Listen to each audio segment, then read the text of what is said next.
Biləm, məni eşidirsən. Sənə deməli olduğum çox şey var idi. Amma getməyə məcbur qaldım. İnan ki, bu qərar mənim üçün də asan olmadı.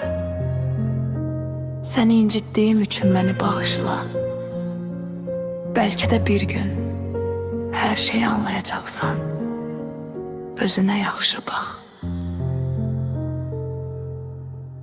Bu mahnının mətnini Azərbaycan dilinə uyğun və axıcı şəkildə belə çevirmək olar. Aradan vaxt keçsə də məni xatırlayarsanmı? Ürəyimin yandığını bəlkə hiss etmisən. Yoxsa mənə olan sevgində yalan idimi? Səni düşünürəm, yenə də ağlayıram. Aradan vaxt keçsə də məni xatırlayarsanmı? Ürəyimin yandığını bəlkə hiss etmisən. Yoxsa mənə olan sevgində yalan idimi?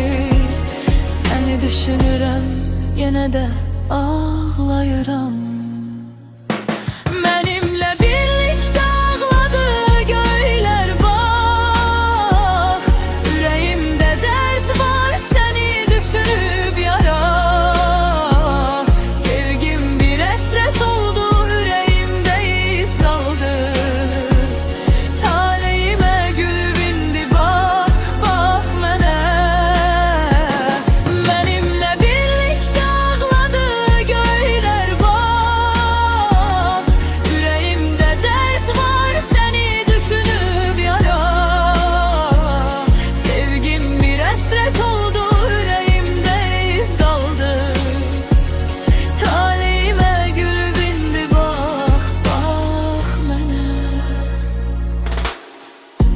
Ürəyimdən çıxıb getməyini gözləyirəm. Əzabların bir-bir bitməyini gözləyirəm. Sevginin ağrılarını unutmağımı gözləyirəm. Səni düşünürəm. Niyə ağlayıram? Ürəyimdən məhəbbətin silinməsini gözləyirəm.